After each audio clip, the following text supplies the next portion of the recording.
everybody. This is Greg at Gregg's Vintage Workshop, and we're continuing work on the Atwater Kent 55C today. One of the things I started doing the last time that we were on this was, well, first I had taken the power transformer checks and made sure the power transformer was good. You can see here, one of the things I'm doing is I went ahead and disconnected these filament, basically it's the filament wires that have this hard breaking. You can see how that just breaks and falls off there. It has this coating on them, some sort of a sleeve that was put on. Obviously, I don't know if it's just rotted with age or if they got hard because they got hot. The cloth wires look okay. They're stiff. Some of them are pretty stiff, but they look okay. So what I've decided to do is I am putting sleeving on them, and I got this one done off camera. One of the harder parts is with the way they're attached here. My soldering iron about can't do those, get those loose, so I'm having to use my Burns-O-Matic one. That gets plenty hot. Problem I'm having, as you've seen in other videos, I have to light this thing and then put the tip on it because I can't get it to light for some reason with this on already. If it's not on there, it pretty much, well, it did earlier, pretty much lights right up. Let's see if it does it here, if I get this. Yeah, see, it pretty much lights right up. But if I put the end on it, it doesn't want to do that. So I have to light it up and get me a pair of pliers so that I can put that back on after I light it. So let's see if we can do this. I've got this wire done. I still got to do this one and the one running way over here. I think we'll try and get this one next. So let's see if I can get this thing lit and this end on here, and maybe, there we go.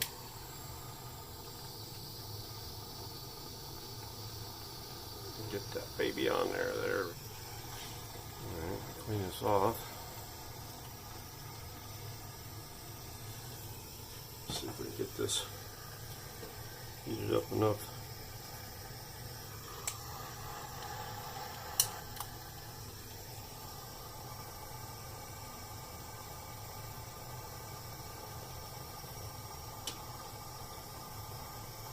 Oh yeah, this works really nice for this. So much better than my other one. Might as well get this other one loose over here while I've got this thing heated up before it goes out on me, because I think it's trying to go out.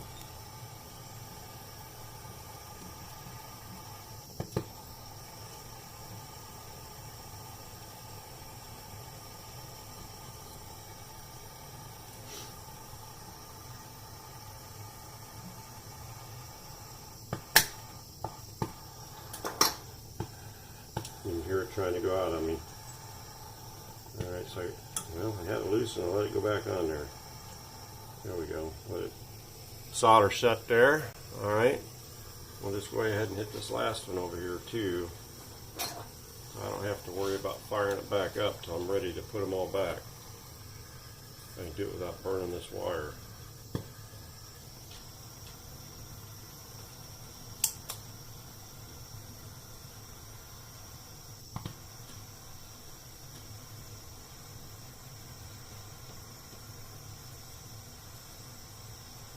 Come on, baby, heat up.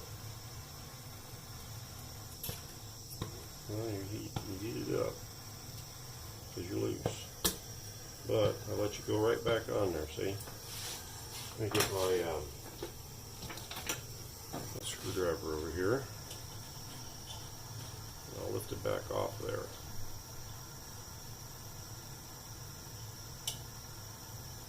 Maybe. I can get it off there yet.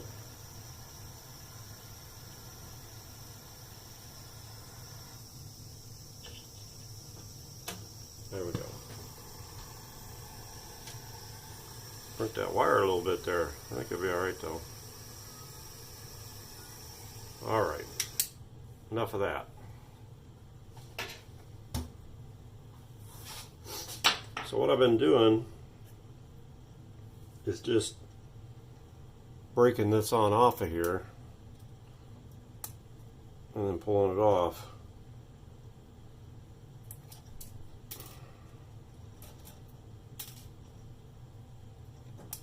That is some brittle stuff.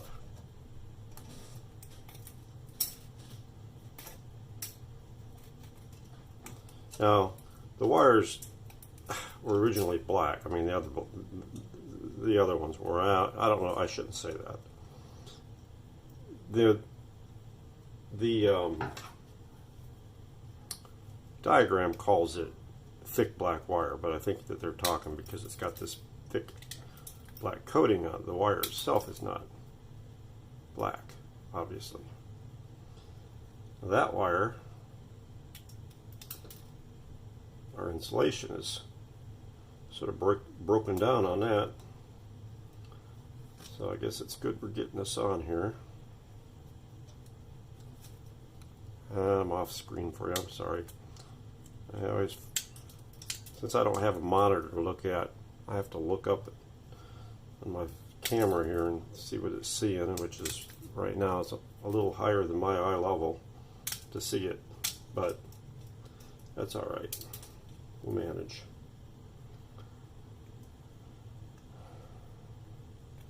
All right. So that insulation is a little broken down on that. It doesn't really matter too much because I'm going to put some additional stuff on there. Let's see. Besides the bigger one, I'm going to put a smaller one on there just so I have a double coating on there. And I don't have any long spaghetti tubing, so use something else. So we'll see what I can fit over this wire. And this may or may not work.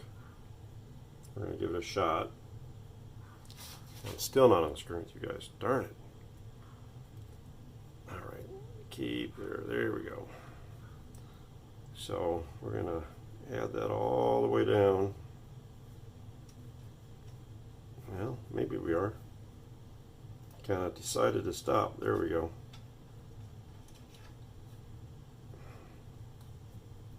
There we go. Okay. Let me see if I can get another one of those on there. Doesn't really matter what color I go with because it's going to be underneath there anyway. So we're going to take this one, this clear one, so I can overlap that one.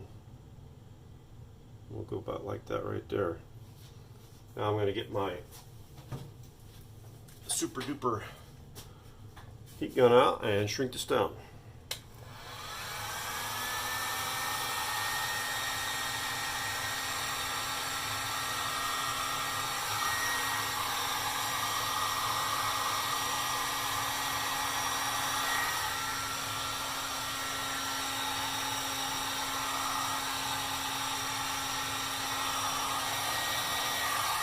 Something like that.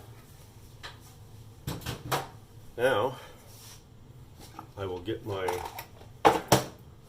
green spaghetti tubing, which I do have, which is awful big. It's larger than what I need for sure, and I probably should have just waited and ordered some good spaghetti tubing before I did this, but I'm kind of a tightwad, and if I got stuff that I think I can use, I'm going to go ahead and use it, you know.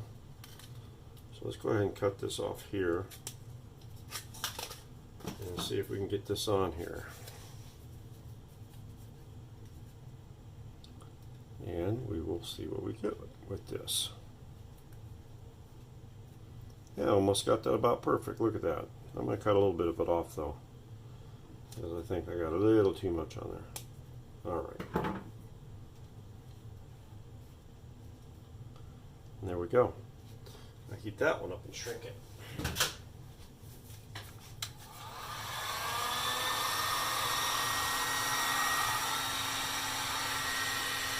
And again, I got you guys off camera, so let me do a better job. I'm sorry.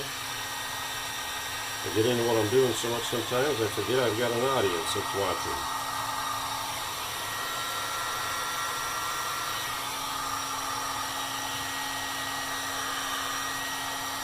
Try and hit this from all angles because I've found that heat shrink tubing likes to be heated from all angles to get it fairly shrunk.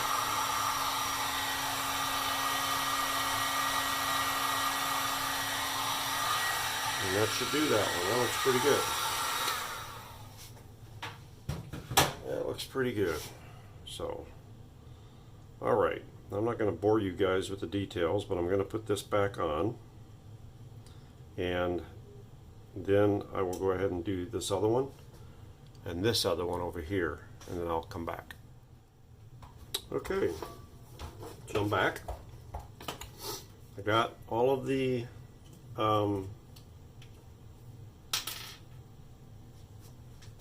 filament windings wrapped in the heat shrink tubing. Got this one under its clamp, under the other wires like it was. So I think we're in pretty good shape there. I still need to obviously hook these up when I get the power leads back, but I'm not going to worry about that right at the moment. So for right now, I think I'm in pretty good shape regarding those leads. The secondaries are in actually really nice shape here, so I'm not going to mess with those. So I think what I might do is put a glob of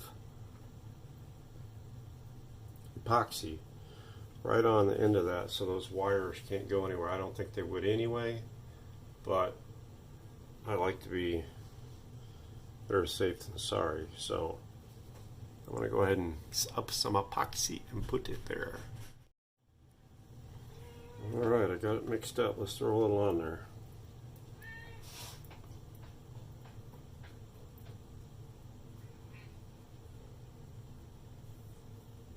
Kind of soaking around that. It'll run down around it some.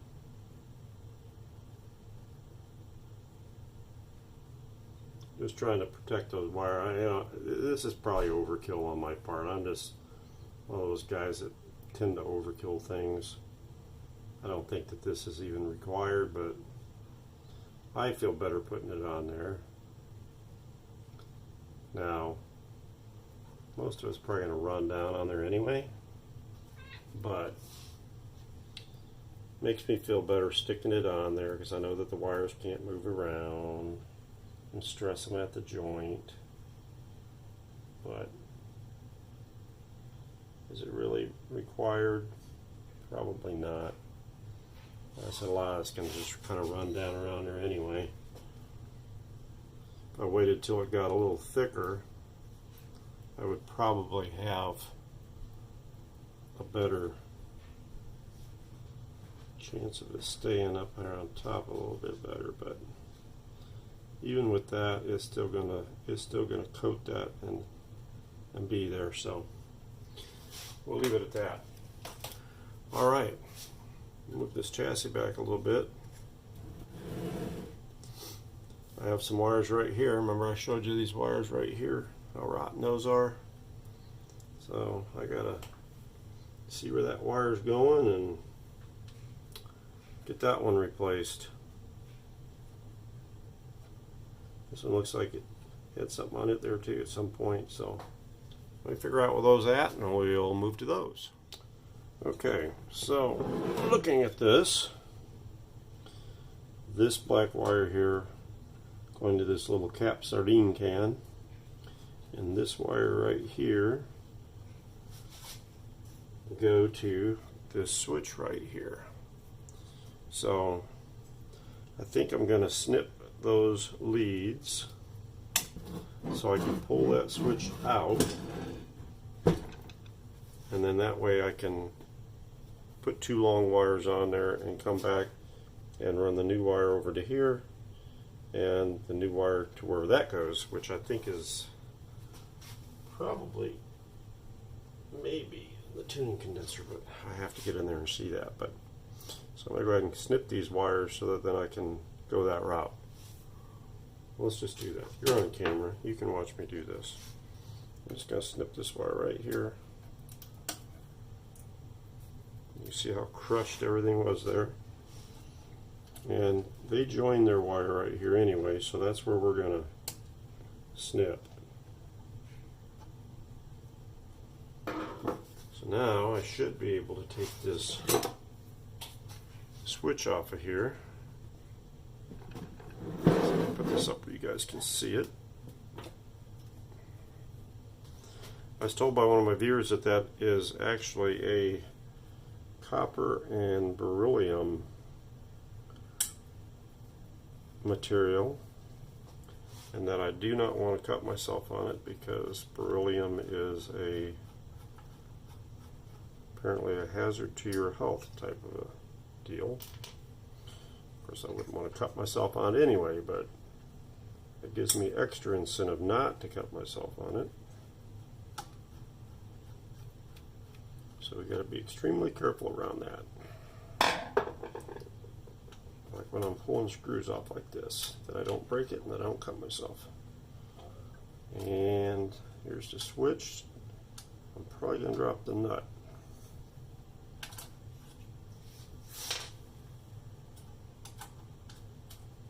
Actually, I think the nut's still there somewhere.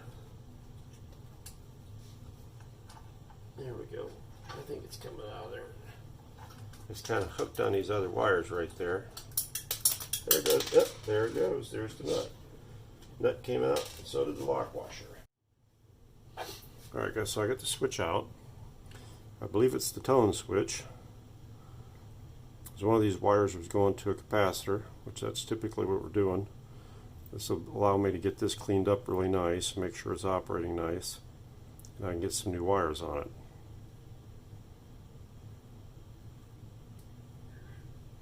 This actually may have a resistor on it. I'll have to look at the schematic. This almost looks like it's a resistor right here.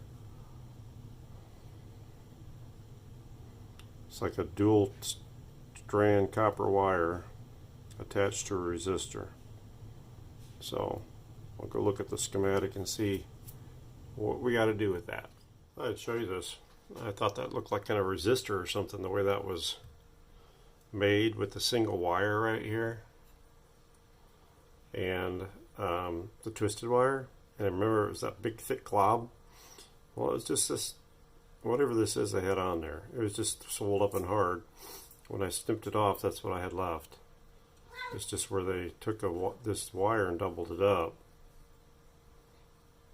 Now when I look at the schematic and when I looked at the diagram, it's just calling for a normal wire. It's not calling for this particular wire. I don't know why this was done. It might have been at some point in the life of this thing it was done, or it might have just been something they did in the factory that particular day.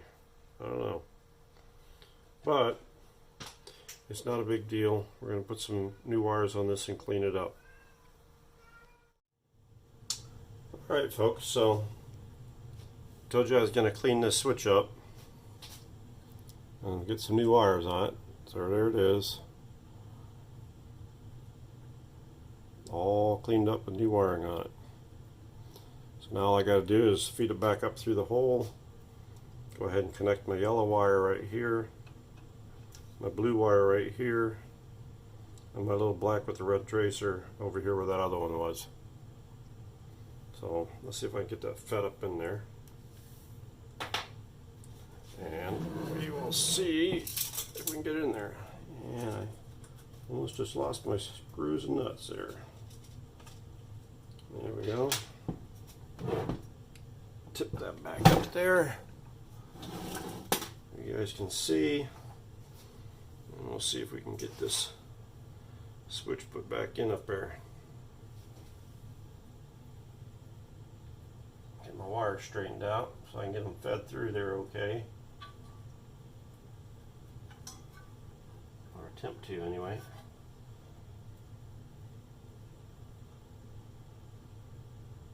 There's the blue one. And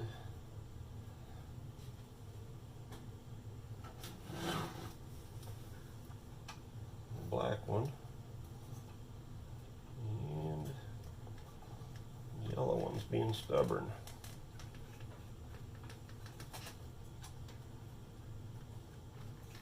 There it goes.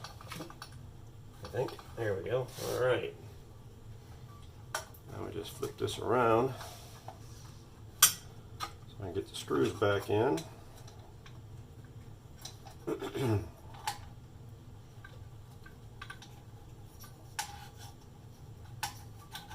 There we go. Alright. So we just get our screws back in. I'm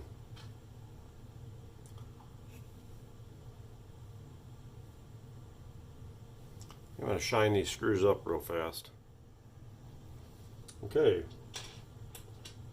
And it's all shined up, all nice and pretty. I like pretty.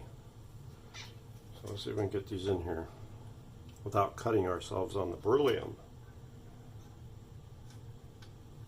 Or breaking the beryllium, for that matter. I did get me another lock washer. I could not find the lock washer that I dropped, which doesn't surprise me. I usually do things like that. But I did have one, so disaster averted. Thus far, disaster averted anyway. If we get these in without dropping another one, we can say disaster averted.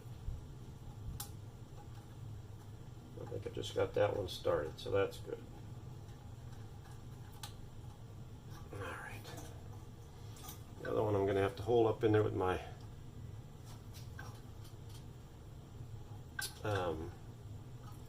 finger, which could be interesting.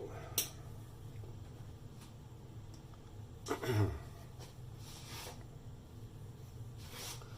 see it looks like one of my wires is trying to be in the way of that nut, and it's going to try and knock it off when I put it in there. Okay, I got it. It wasn't easy, but I got it. I wound up having to put grease on my finger enough to hold the nut, and then grease on the nut to hold the washer, and it still took about 6 times for me to get it in there. But I got it in there, and as you can see, it actually turned out pretty nice. All pretty and shiny, just the way I like it. So that is in. Now I just got to get the wire end of it hooked back up. So we will do that here in a second. Okay, so we got the little black wire with the red tracer soldered back on that terminal, and we've got the yellow wire reconnected to the yellow wire going down into that RF, and the blue wire is going to go right here. However, I need to redo this cap can before I do that, so I'm going to kind of leave this as is for the moment, and we'll move on to the next step.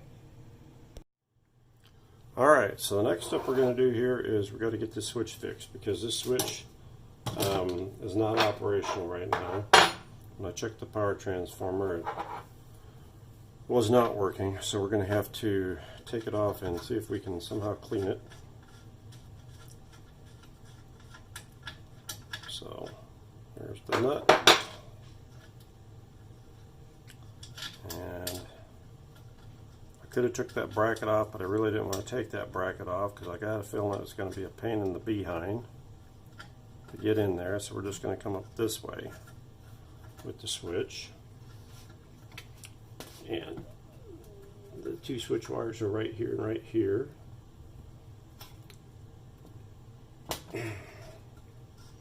Which I will probably replace both of those wires anyway. Well, let's just go ahead and unsolder this thing.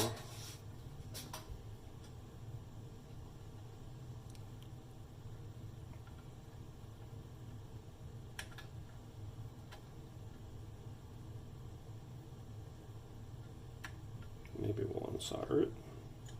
There we go, there's that one.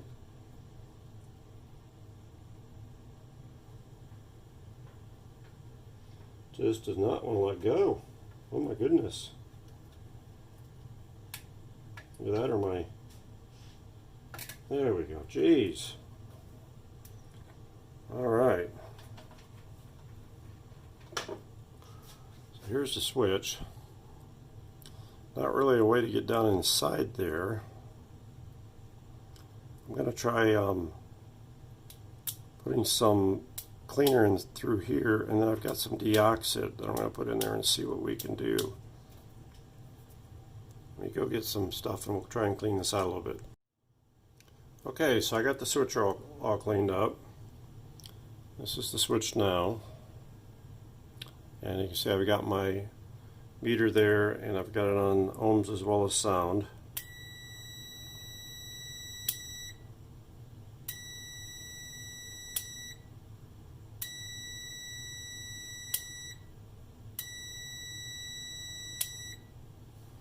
So I think I got it cleaned up enough that it will work. I'm going to work it a little bit more too. What I did was I cleaned it up externally as well, as you can tell. I got the terminals cleaned off, solder cleaned out of those. Looks like I might have a little bit in that one left still. And then I shot it full of WD-40 and kept working it with the WD-40 in there. And I could feel and hear the contacts start snapping where they were stuck before. So I just kept working it, working it, working it. I blew it out with air, put some more in there, kept working it, working it, working it, blew it out with air some more. And then I took this concentrated deoxit that I use, and I put some of that in there and worked it and worked it and worked it and sprayed it out with air. And that's kind of where we're at right now. But I think what I'm going to do is go ahead and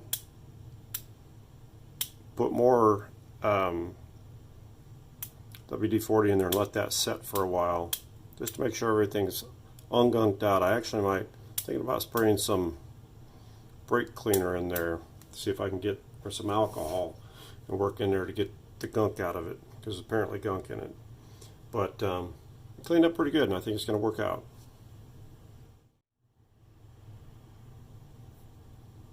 Okay, I got the new wires soldered on. Can't see them there, but they are. You can see them here. And